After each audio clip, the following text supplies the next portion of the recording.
Court here. Our jurisdiction is so wide. We have about 7 or 8 types of jurisdiction that the Supreme Court exercises.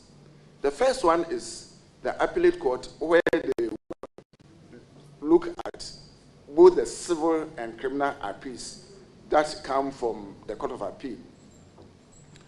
We also have the original jurisdiction where the Supreme Court is called upon to interpret provisions of the Constitution which people think, or the parties in the case may think that they have given varying opinions, so that if the parties have not added them as to the nature of the provision or the intent of the provision, it is the Supreme Court that they will go for the resolution of the matter for purposes of interpretation.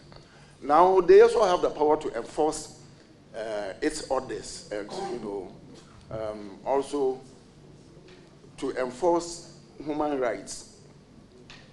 Beyond that, we have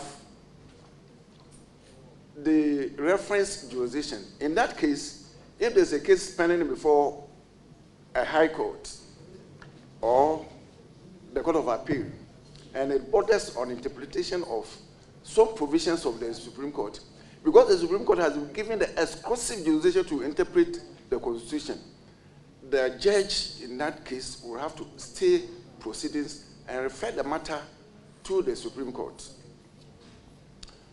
And that is covered by one of the provisions which, if I'm permitted, I will refer to it. But that provision in the reference provision in the Constitution is also reenacted in the Courts Act, Section 100, which also says that when there's an issue as to interpretation of a provision of the Constitution, you have to hold on with the trial of the case and refer the matter to the Supreme Court. So till the Supreme Court gives decision on that issue, the case in the trial court or the lower court will have to be stayed. There is also this other jurisdiction, supervisory. The supervisory decision is about the Supreme Court exercising authority over the work of Parliament to see whether a law that has been passed or constitutional instrument or an executive instrument was varies the powers of the Parliament. In that case, they will go under Article 2.1 and Article 130 of the Constitution and make a determination as to whether the Parliament, didn't have that power to do what they did. Beyond that, the Supreme Court is also seized with that power of hearing appeals from the National House of Chiefs. But before the case goes to the Supreme Court of the National House of Chiefs, the appellant who is challenging the decision of the National House of Chiefs must obtain the leave of the National House of Chiefs. If it is refused, that application must be repeated at the Supreme Court, and if leave is granted, that is why the party will have the right to file its appeal. There's this other jurisdiction which the Supreme Court exercises, and that borders documents that must be, that affects the security of the state. If there's a case before a trial court, like the High Court, and there's an issue as to whether a document which must be produced is going to affect the security of the state, the matter has to be referred to the Supreme Court to make that determination. And when the Supreme Court is holding that session, they do it in camera. They also have what you call the power of prerogative of mercy. In that case, if the president is exercising his prerogative to set a convict free, and the president is not sure as to what must be done, the Constitution says that refer the matter to the Supreme Court for advice. So, Mr. Chairman, you can see that the jurisdiction of the Supreme Court is so wide that it has also created the opportunity for cases, more and more cases being filed in the Supreme Court. It may interest Mr. Chairman to note that a case that started in the lower court, maybe the district court, can even travel as far as to the Supreme Court. Of course, when the case on appeal comes to the High Court, and the person who lost is dissatisfied, he will go to the Court of Appeal. From Court of Appeal, if he loses again and he wants to go up, he can go to the Supreme Court, subject to the leave of the Supreme Court. So invariably, you will see that there are more and more cases, and as the cases build up and they are expensive, it's only fair and reasonable that judges must be recruited to deal with those cases. So if you ask me, the minimum number that I will recommend for appointment to the Supreme Court, given the nature of the work they do, they are noted with so many cases. Therefore, I think I would suggest 20 as judges that should go to the Supreme Court, because as a matter of rule of procedure, and it is also even backed by the Constitution, when the Supreme Court sits in an ordinary case, the panel is 5. The president will sit together with 4 other Supreme Court justices. If there is the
can be increased to 50 without revising the constitution.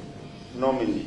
But the question that you asked, it is clear that there is no limit placed. So, very well. So, Honorable Anthony Imie, you have the floor. Thank you, Mr. Chairman. Congratulations, my Lord. Thank you. My Lord, going through your CV last night, I took interest in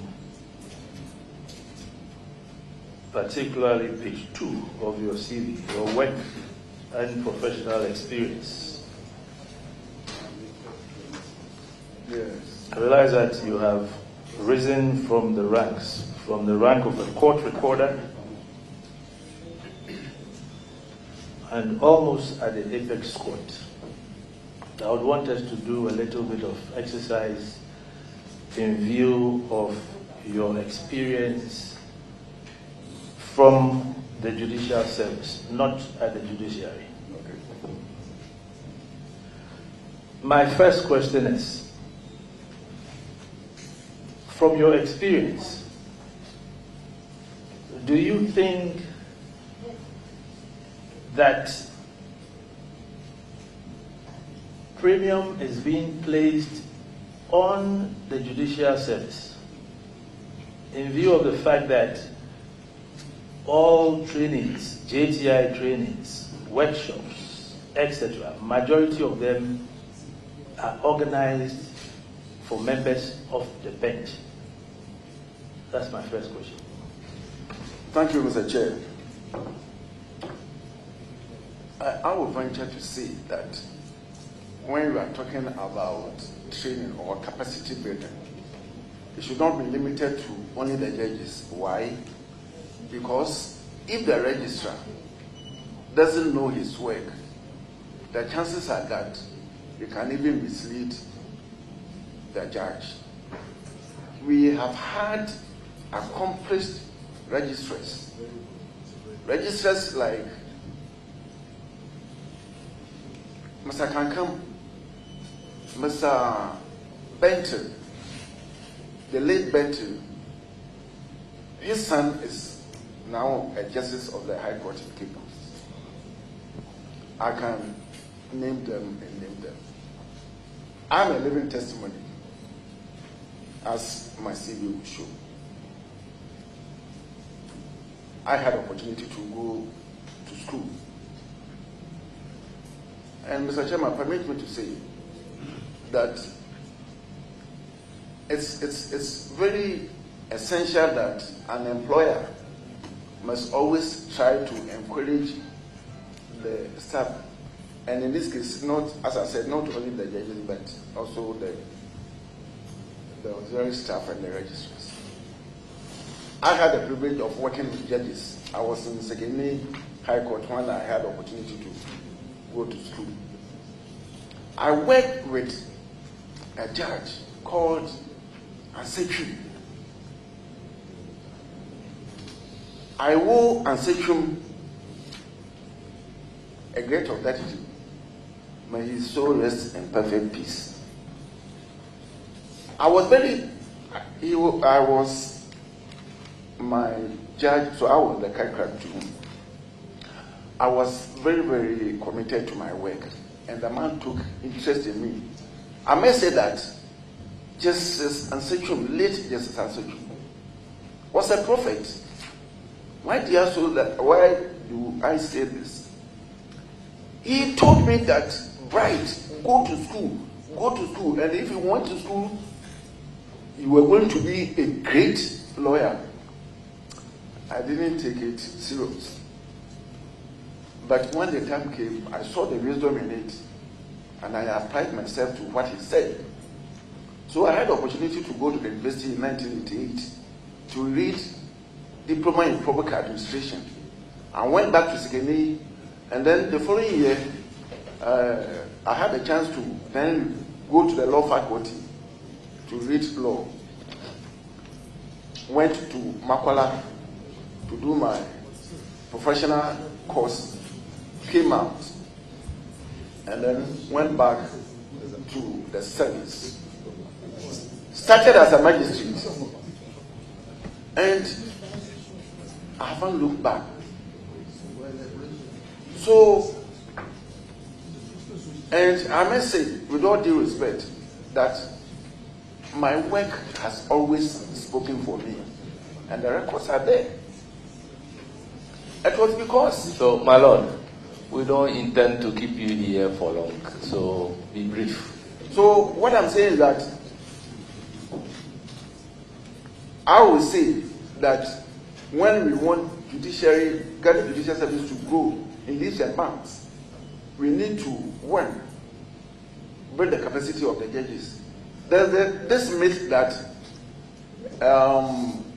the law is in the bosom of the judge. But if you, the judge, you do not educate yourself, how would the lawyer come and say that the law is in your bosom? So you need to educate yourself. Two, the infrastructure of the service. When you go to the hinterlands, they are so in some. I started from Sehi also. We were, so we need, and with your approval, please, when our budget comes here, I'm pleading, don't cut our budget, approve for us, so that the Chief Justice will use that to, acquire more, build more courthouses. We need office accommodation, resident for the judges, because when you work in a serene environment, that even gives you the edge to work hard. I also think that there must be some reforms even with our laws. The laws that we are using, they must be overhauled. For example, the Act 30 was passed in 1960, and there's a need. Now we are in 2025. Some of the provisions have saved students, so we need to, amend some of them so that there will be speedy recovery, speedy trial of cases, and so forth and so on. So my experience has shown that I will give premium to capacity building, and not only judges, but also the staff, and particularly the registrars. Thank you, Mr. Chairman. Any follow-up? Thank you very much. Yes, I have a follow-up. So you would agree with me, my lord, that there hasn't been proper, for instance, orientations, proper trainings, proper in-service training for persons like registrars. You agree with me? To some extent, I will. But to a larger extent, I will also disagree, because we have Judicial Training Institute. And what it does is that it organizes courses periodically for judges and the registrars. I have even trained some registrars of the Court of Appeal and court clerks. So, and in recent past, some registrars were sent to the UK to undergo some studies. Well, they said rapes or rape, I've forgotten that word. But all in an effort to build the capacity of the register. So it's not only the judges that these courses are offered to them, but also to the registers as well. But of course, the JTR, that is the Judicial Training Institute, must be resourced so that they can organize more and more courses for the registers. Thank you. Thank you very much. Any further questions? Yes, my lord, can you tell this committee how often does the JTI organize capacity building workshops, for instance, for registrars? Let's limit it to the High Court. Well, I will take that to be a fresh question. So, question number 2. I know for a fact that they do organize courses for the registers. But how often, I cannot tell you. Thank you. Is it the case that when registrars are appointed, no form of orientation is given to them before they assume office? To a very large extent, I would say yes. Thank you. I don't remember your last question. A follow-up to this one. That was the second question. So I have a follow-up. You want me to treat it as your third question? No, so that you ask a follow-up on the this. second question. The last one was the second question. Yes. So I have a follow-up to the last question. That is the training for very well. Yes, now, my lord, would you advocate that the budget for the judiciary is prepared in such a way that enough funds would be set aside for the training of both the judiciary and staff of the judicial service. Would you advocate that? Thank you. In fact, that system is already in place. Parliament has given the judiciary part of the revenue that we generate to oversee our revenue cost and the rest of it. But you see, it's not enough. So, like Oliver Twist, we are saying that more and more resources must be given to the judiciary so that we can work efficiently and effectively. Thank you. Thank you, my Lord. Now, from the internally generated funds of the judiciary, 30% is retained, while 70% goes to the government. In view of the fact that the judiciary is always struggling to meet its demands, would you advocate the uncapping of the funds so that the entire 100% of funds generated would be left for the judiciary to do business with? Subject to the fact that that is not capping, you may proceed to answer the question. Mr. Chair, can you repeat the question for me? Very well, my Lord. My Lord, what I mean is,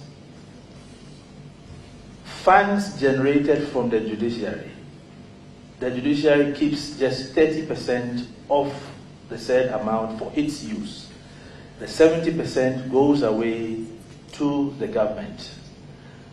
What I want to find out from you is, in view of the fact that the judiciary is struggling to do its work, do you think that it would be appropriate for some law being passed, some permission being granted for the judiciary to retain everything it generates for its use? Indeed, it would be a good idea if that was done, but I'm afraid the revenue that we generate is also backed by law. It must go to the consolidated fund, because it is from the consolidated fund that the government, applies to its activities, including institutions of state and the judiciary. So, to say that the judiciary should retain 100%, I would not advocate for that, but I would say that maybe about 50 or 70% must come to the judiciary. Thank you. Thank you very much. I will then give the floor to Honorable Bede Awantanzuma Azili. Thank you very much, Honorable Chairman. Congratulations, my Lord. Thank you.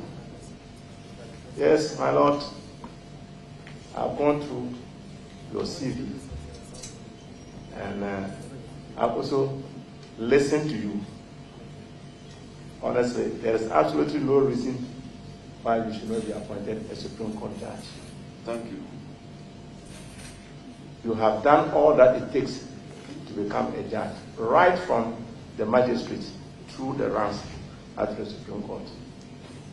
And I think that I will not worry myself about whether you are qualified to be a Supreme Court judge or not. You are.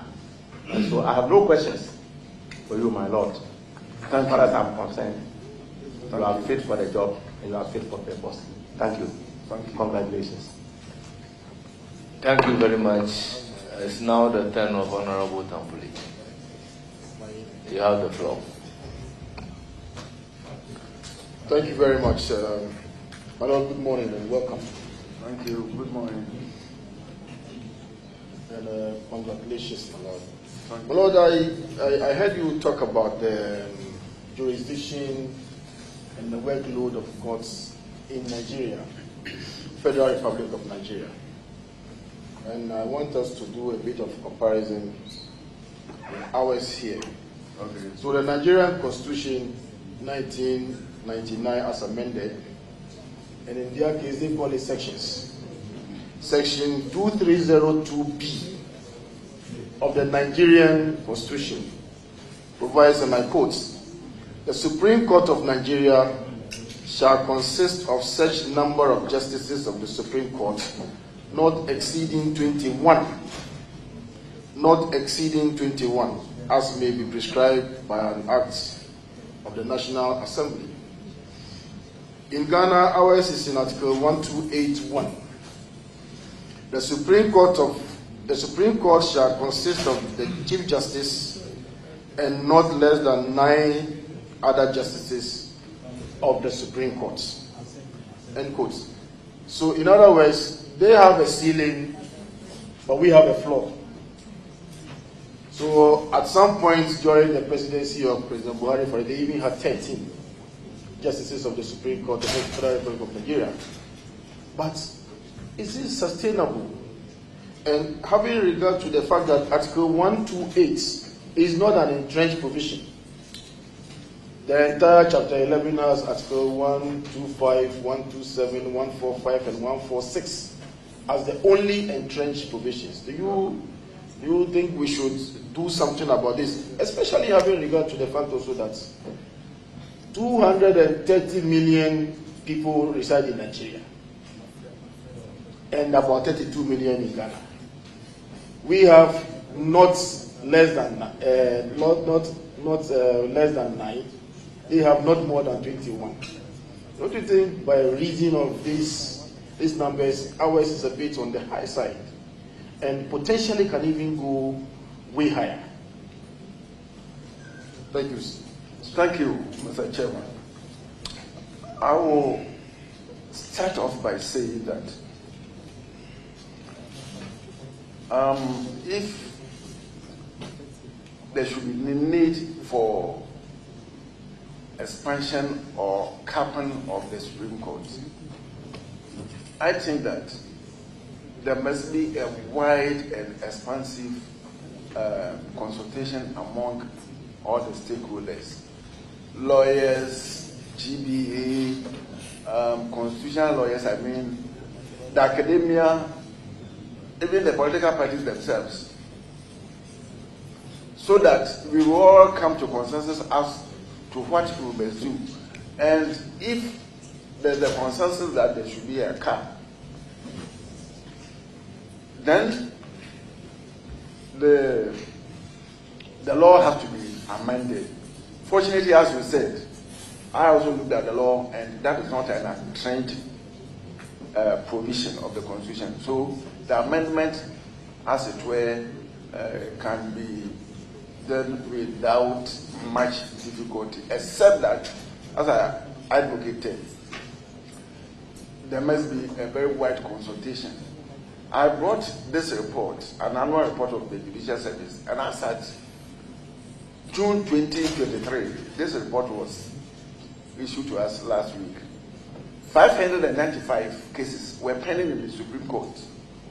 So when we are talking about capping, we must also take into consideration, as I've said already, the number of cases that are in the Supreme Court pending for attention. Thank you.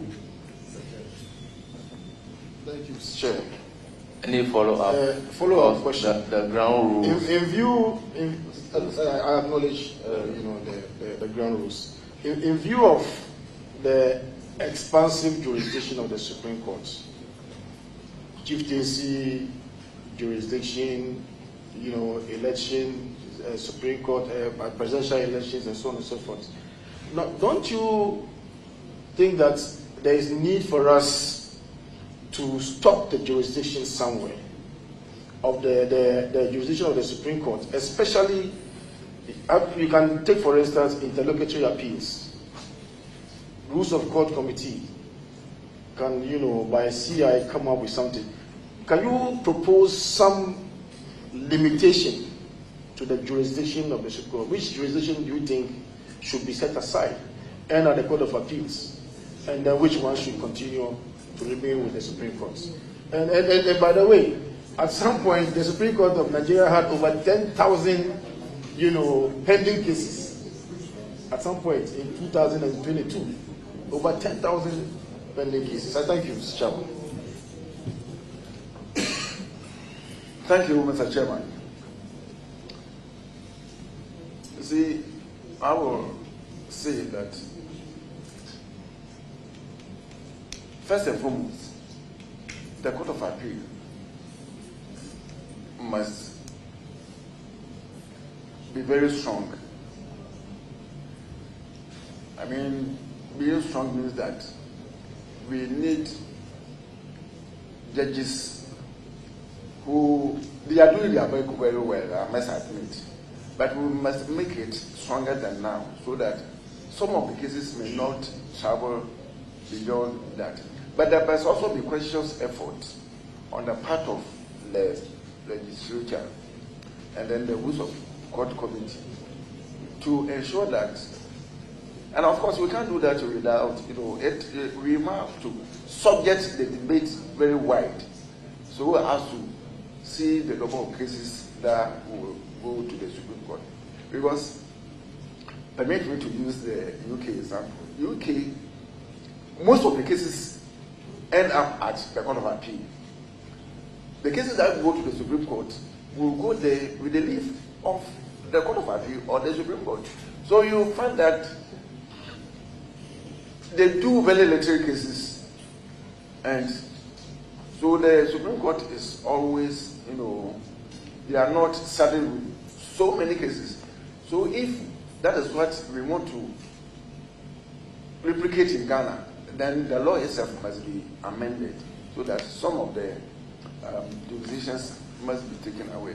For example, if I should be given the opportunity to say, to recommend, the prerogative of mercy that is exercised by the president, I think that should remain with the executive. It shouldn't come to the Supreme Court. Because after all, the Supreme Court itself has pronounced that when it comes to matters of advice, the president may take it or may not. Thank you.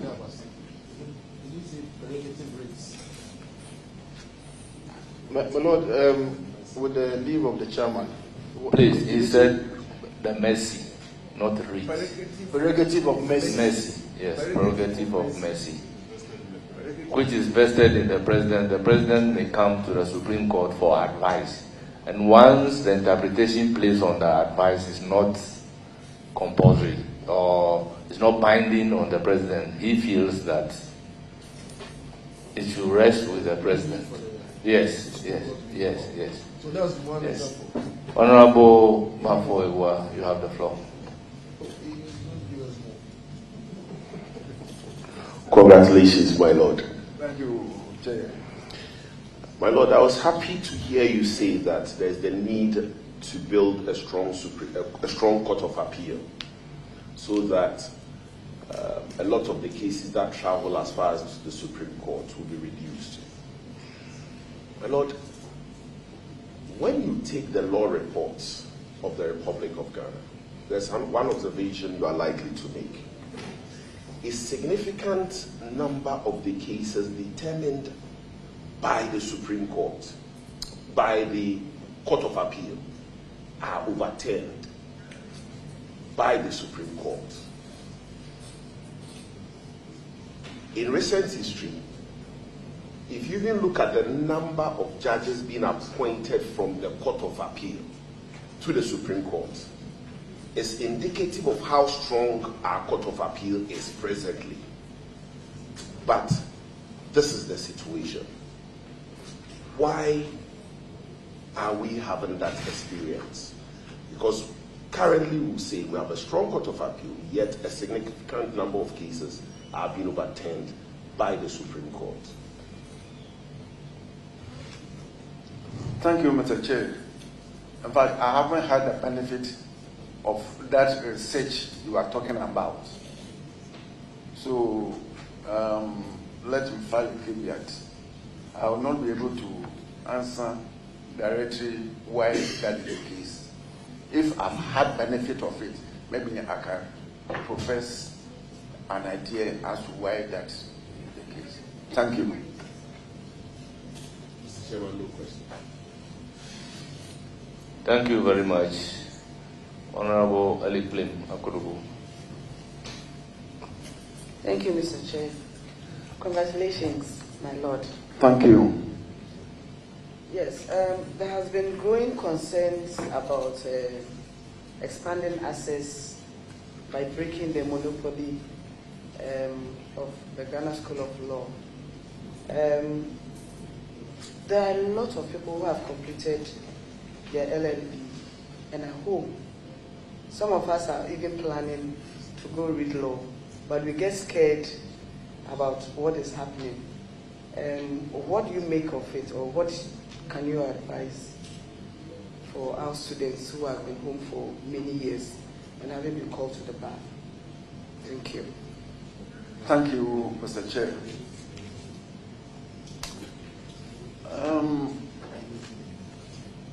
The number of students that are trying to get to the law school has increased significantly, because now we have universities that are offering LLB courses.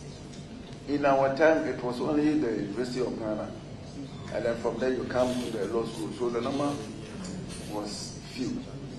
Now it has been expanded without corresponding maybe infrastructure to take care of all those students.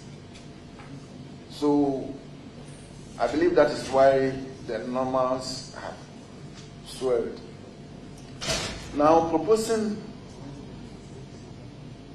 a solution, offering a solution to the problem, I would think that those who have already passed their LLB and are waiting to enter the law school must be given what we call an immunity. Immunity in the sense that they could be grouped and then given maybe, depending upon how the General Legal Council are going to do it, I think they can put a system in place where the students can be, grouped, and then they are given the chance to do the courses at the law school. Now we have Kumasi Campus Law School. I think UPSA is also doing the same.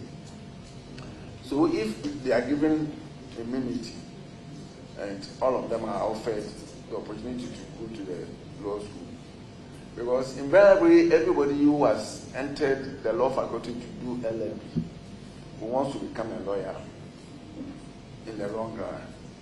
And I do not think it would be fair for us to impede the progress of the students who want to come to the law school. So the system must be looked at again holistically. The General Legal Council, together with maybe the director of the School of Law, they need to sit down and fashion up. And of course, there must be, also a debate. The academia must also be involved, because they also have a role to play.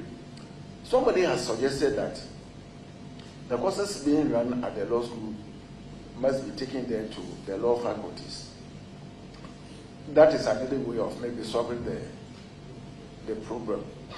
But the question also arises that the courses taught at the law faculties, they give the students the basic foundation of the law, theoretical. What is taught at the law school are professional courses. So most of the courses there are practical. Therefore, if the law faculties have the capacity to run those courses with the oversight responsibility of the General Legal Council, ensuring that, because here too we are talking about quality assurance must be applied. So the General Electoral Council must also get involved in some of these matters and find a solution to the problem. Thank you. Thank you, Chair. My second question. Judges are seen not to have a social life because of the kind of work you do, pressure on you to read cases and run around. How do you balance your social life with your career? Thank you. Thank you. The life of a judge is something which, unless you have come into a fold, you will, because the steps that you take, wherever you go, and the things that you do, you are in the public eye.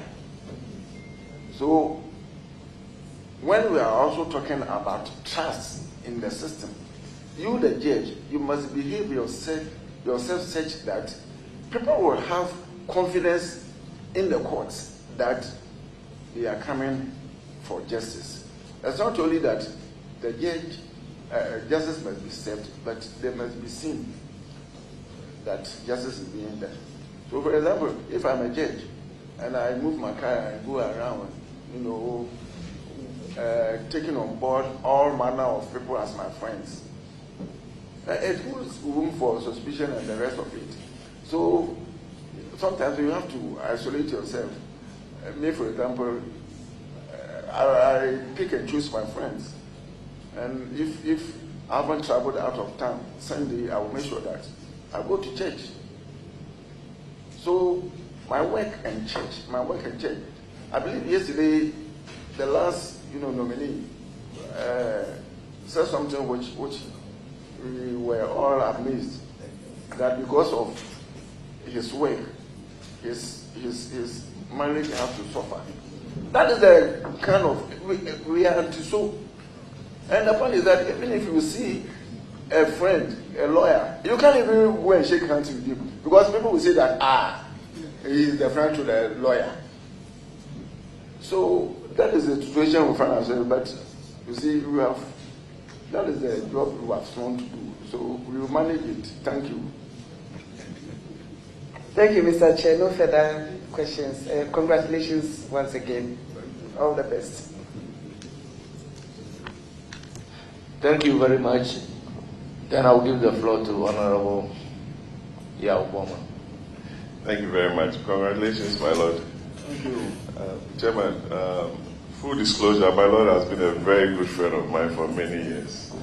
And I'm happy to see you go up as the Justice of the Supreme Court. Even if you are going to spend a year there, we know what you are going to stand up there. I wish you well. Thank you. My Lord, first time I appeared before you was about 14 years ago. Oh, that's so. I remember Republic versus Oseji, Antonia Kutose, Jambafo, also Professor Jambafo. And the former Attorney General was for Oseji. Brilliant submission of no case, which you upheld. A 90-page submission of no case, which you upheld. And Oseji got out of the woods. I've read recently some decisions of yours, the Amewu matter, the Atufosi matter. But I know you to be a very bold judge, regardless of who is before you. Thank you. And that is commendable. Thank you for the observation. That's very commendable.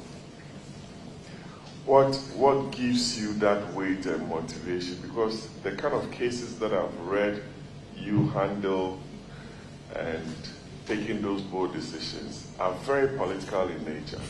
The stakes were very high. I would have wished my colleague Bafo to have been around, since he said most of your cases are overturned on appeal at the Supreme Court. Some of these cases that you also overturned came from the High Court. So I would want to hear your views on some of them. The Amewu matter, the Sergey, Jambafo, and to Force and Co. So those are matters that you've determined already, so you can give us an overview. Thank you. Thank you, Chair. In the Amawu case, is it what? Amawu. Amawu. John Peter Amawu. John Peter Amawu. That case is still sub judice. What came before us was for an application, interrogatory, for an application for interrogatory injunction. So the case itself is pending for him. The appeal itself is pending for him. So it will be unethical for me to say something about it. I don't agree with you. Thank you. In the case of Osia J, do you still remember the fact? Talking about some rice importation from India. From India, I do to some extent, but it's, as you rightly said, it's a long time ago. So what I would say is that in that particular case, or generally, my position has always been that as soon as I hand over my judgments, I don't think about them again. Because if you are dissatisfied with it, you have the opportunity to go up. So it will be very difficult on my part to discuss it now. Unless, so please, let's... Ballard, I'll step it down and ask you if you still have some good friends at the bar, because when you are at the financial court one, anytime a case is brought to you and the lawyers discuss, it's, you're going to Justice Bright Mensah's court. You're not serious.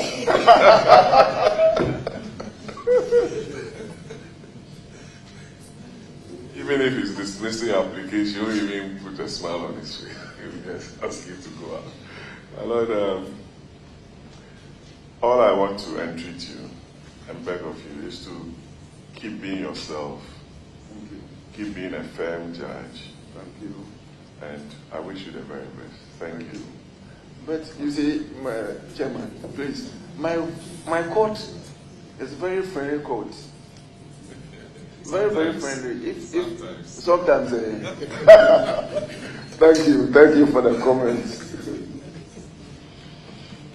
Yes, I'll give the floor to Honorable Haji Aladi Ayamba.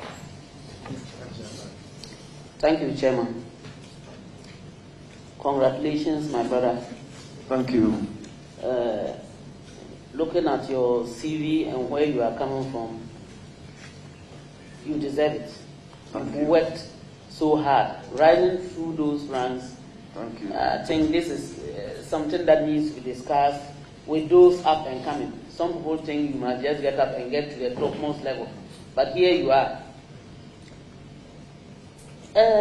Looking at where you came from and the issues that we have at hand, especially on the ground, when you go to our villages, for that matter, our districts, what is your suggestion about facts that we don't have,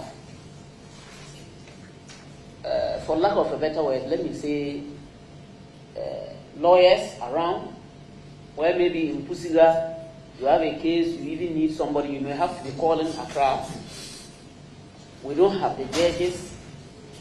Sometimes one judge is handling so many districts, or there may be only 2 judges in one region, and they continue shuttling, going up and down. What is your suggestion? What will you bring up to encourage whether those who are already trained professionals, so that they will take up places that are deprived, or judges to accept postings to such places? Thank you, Chair. I think the solution to the problem is that the conditions of service, particularly at the lower courts, must be attractive to lawyers to start from the lowest bench. Quite often, lawyers who want to join the bench will want to join it from the superior court. But when we talk about the work of the courts, it's those down there who normally do the bulk of the court. Indeed, when we are talking about access to justice and quality justice for that matter, it starts from down there. So therefore, to attract lawyers to start from the lower ebb of the ladder, then it means that the condition of service must be very, very attractive. I myself, when I started, I was also started with going to other courts. It was because there were no lawyers available to be engaged. Not that they are not available, but they didn't find our conditions of service attractive to come to start from the lower. So the solution to the problem is that the condition of service of the judges, particularly at the lower bench, must be attractive for the lawyers to start from there. I believe that if the conditions of service are attractive, many lawyers will join the bench. Thank you.